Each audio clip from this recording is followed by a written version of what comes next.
इस विमान के दोनों तरफ multi role Sukhoi 30 MKI fighter विमान। Going past the saluting base, the Netra formation. Netra formation इस वक्त जो आप देख पा रहे हैं अपने टेलीविजन स्क्रीन पर कर्तव्य पथ से सीधी तस्वीरें इस वक्त हम आपको दिखा रहे हैं और इसी तरह से अलग अलग फॉर्मेशंस जो हैं वो यहाँ पर बनती हुई नजर आएंगी और अब इंतजार है अगली फॉर्मेशन का। यहाँ पर ये भारतीय नेवी का जहाज आ रहा है P-81, ये जो है उसके साथ में 2 Su-30 आपको दिख सकते हैं दोनों तरफ। ये ISR के फैसिलिटी के लिए और सर्वेलेंस के रूप में यूज किया जाता है। बहुत ही सक्षम जहाज है ये और जो भी हमारा ESM जो है उसके थ्रू हम जहाज के थ्रू जो है एब्जॉर्ब कर सकते हैं दुश्मन क्या कर रहा है, कहाँ देख रहा है, किस प्रकार से उसके इलेक्ट्रॉनिक स्पेक्ट्रम को यूज किया जा रहा है उसके बारे में इंफॉर्मेशन ये देता है। जी हाँ, P-8I जो है ये इंडियन नेवी का बहुत ही शानदार रिकॉग्निशंस इंटेलिजेंस गैदरिंग एयरक्राफ्ट है।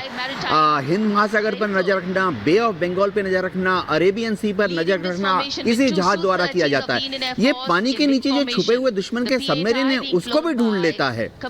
खास बात यह है कि हाल ही में जो रेड सी के पास भारतीय शिपिंग के ऊपर अटैक हुआ था और हमारे भारतीय जो क्रू थे उनको हाईजैक कर लिया गया था। उस वक्त हमने P-8 को ही लॉन्च किया था उस हुती विद्रोहियों द्वारा हाईजैक शिप को ट्रैक करने के लिए। तो ये दिखाता है कि P-8 की मदद से इंडियन नेवी अब हिंद महासागर और ये भीम फॉर्मेशन के दृश्य जो हमने रिकॉर्ड किए हैं ये कॉकपिट से किस तरह दिखता है आकाश और ये फॉर्मेशन शक्ति का प्रतीक भीम और इस फॉर्मेशन की अगुवाई भारी और शक्तिशाली ट्रांसपोर्ट विमान C-17 कर रहा है। वायुसेना के C-17 विमान की कमान ग्रुप कैप्टन समीप निझावन के पास है और इसके साथ 2 सुखोई 30 विमान स्क्वाड्रन लीडर अमित कुमार यादव और विंग कमांडर अक्षय अरुण महाले की कमान में कुछ ही देर में यहां कर्तव्य पथ के ऊपर से गुजरेंगे। 3 और जो फाइटर एयरक्राफ्ट आपस में एक साथ This is the beam formation, which our cameras are now going to catch for you. 4 तेजस है जो कि डायमंड फॉर्मेशन में आ रहे हैं आपके सामने। तेजस हमें जैसा कि पता है कि हम भारत में निर्मित ये जहाज हैं और लाइट कॉम्बैट एयरक्राफ्ट मार्क 1 जो है ये आपके सामने स्क्रीन पर दिखाई दे रहे हैं। तेजस के तो चर्चा बहुत है, इसके एडवांस वर्जन बन रहे हैं और ये ही भारत का मेन स्टे फाइटर होगा जो MiG-21 को रिप्लेस कर रहा है। तो तेजस ने बड़ी अच्छी परफॉर्मेंस है इसकी और इसको एक्सपोर्ट की बात चल रही है, बहुत कंट्रीज इसमें इंटरेस्ट दिखा रही हैं। तो हमको इसमें बहुत गर्व है तेजस का। तेजस मार्क 2 आ जाएगा, नेवल वर्जन भी आएगा जिसके अंदर 2 इंजन होंगे। तो वो दिखा भी रहे हैं हम कि जिस तरह से वो डायमंड फॉर्मेशन की बात कर रहे थे वो तेजस फॉर्मेशन इस वक्त किस तरह से ये 4 तेजस विमान ये देखिए पायलट अंदर है, कॉकपिट के अंदर है इस कैमरे में। तो ये जनरल प्रधानमंत्री महसूस कर पाएंगे क्योंकि हाल में तेजस में बैठे थे तो तस्वीरें दिखाई थी हमने। एग्जैक्टली प्रधानमंत्री को ये बिल्कुल एक्सपीरियंस है। Wing commander Vishwanathan Naga, wing commander deep penetration strike aircraft कहा जाता है इनके और इन्होंने बहुत सेवा की है भारतीय वायुसेना में और उम्मीद है कि अभी और बने रहेंगे। हालांकि जहाज अब आखिरी वर्जन पे है, आखिरी पीढ़ी पे है, अपने आखिरी लैग पे है और निश्चित रूप से इनको रिप्लेस करने की बात। आकाश में ओझल हो गए 6 जैगुआर विमान ग्रुप कैप्टन नागेंद्र अभिषेक की कमान में। अगली फॉर्मेशन वज्रांग भारतीय वायुसेना के 6 राफेल लड़ाकू विमान मारुत फॉर्मेशन में। ये दृश्य कॉकपिट से फॉर्मेशन की कमान संभाली है ग्रुप कैप्टन अभिषेक त्रिपाठी ने, उनके साथ wing commander Chaitanya Suryavanshi, squadron leader Yash Sawalkar, wing commander Amit Verma, squadron leader Sushil Shinde और squadron leader Vijay Chandgude. All Rafale aircraft. उसकी याद में है The Vajrang formation, तो ये meaning diamond bodied. showcasing 6 Rafale fighter aircraft of the Indian Air Force. जी, आप फॉर्मेशन के बारे में बता रहे थे और सुचरिता जैसे आप कह रही थी ना थोड़ी देर पहले तेजस को लेकर कि वो एक्साइटमेंट पीएम भी फील कर पा रहे होंगे और वो एक्साइटमेंट यहाँ जो ग्रुप कैप्टन और विंग कमांडर हमारे साथ स्टूडियो में है वो एक्साइटमेंट उनमें भी आप उसी तरह से देख सकते हैं कि जैसे ही फॉर्मेशन चेंज हो रही है वैसे ही उनकी एक्साइटमेंट भी यहाँ पर नजर आ रही है। जी, विंग कमांडर प्रफुल्ल बख्शी आप कुछ कह रहे थे, कंप्लीट कर लें। वो मारुत फॉर्मेशन की बात कर रहा था, वो मारुत की याद में है HF-24 कर्तव्य और उसको के सामने जो नहर है उसके ऊपर से कुछ ही देर में 3 सुखोई 30 MKI लड़ाकू जहाज त्रिशूल फॉर्मेशन में गुजरेंगे।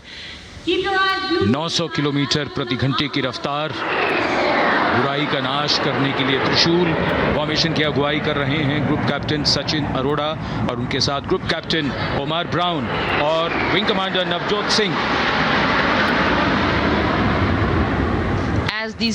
और सुखोई 30 ये मेन जहाज हैं, main fighter, very long range strike and air defence both एक साथ दोनों रोल कर सकते हैं और इनके जो मनूवरेबिलिटी है टॉप क्लास होती है और सारी जो चाइनीज को जो पाकिस्तानियों को फिक्र है इसको देखकर।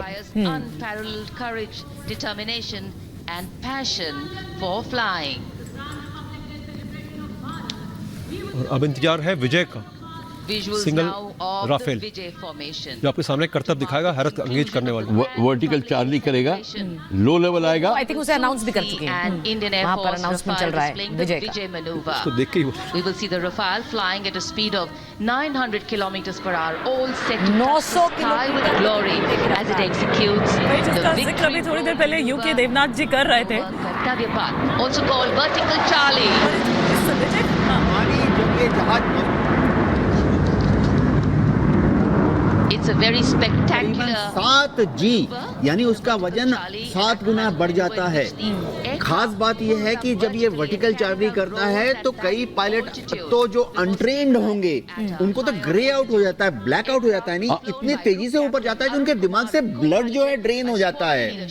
तो इनको ट्रेनिंग दी जाती है, जी सूट पहना होता है ताकि वो 7G के इस मैन्यूवर को कर सकें।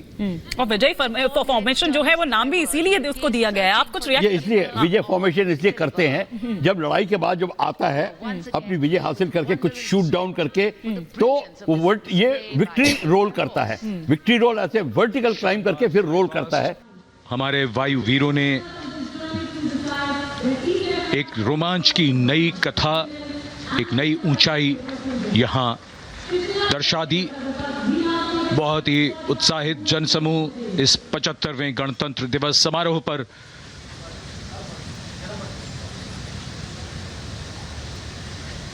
उत्साह और रोमांच, बच्चों में बहुत ही शानदार समापन, शानदार फ्लाई पास्ट वायुसेना का। Absolutely. So, though the parade here concludes at Kartavya Path today, the celebrations do not end. As we saw those 51 happy जहाज faces, 6 एयर बेसिस से ये young ऑपरेट कर रहे थे people. और Today इनके with बीच the में जो कोऑर्डिनेशन है understanding टाइमिंग that का, there's क्योंकि come a उनको long way किस समय आना है और किस समय हवा में रखना, इनके बीच में कोऑर्डिनेशन बहुत जरूरी होता है। साथ में जो सिविल ऑपरेशंस हैं वो अलग चल रहे होते हैं, उनकी ऊंचाई एक पूरा फ्लाइट सेफ्टी का एस्पेक्ट को भी ध्यान रखना है कि आपस में टकरा ना जाए। उनको समझ इनके बीच में एक सामंजस्य करने के लिए एक टीम होती है जो कि जमीन पर और साथ में हवा में भी होती है। दोनों गाइड करते हैं कि ये कहीं भ्रमित ना हो, कहीं आपस में किस प्रकार का कोई संशय न रहे। और ये आप बातचीत करते रहते हैं आरटी पर एक दूसरे से ताकि उनको पता रहे कि अगर डिले है तो वो सब लोग उसी प्रकार से उतना डिले करेंगे। तो ये और ये जो जहाज हैं जहां से टेक ऑफ कर रहे हैं वहां पे फाइटर एयरक्राफ्ट एक्चुअली वेट कर रहे हैं ग्राउंड पे ऑन रेडीनेस।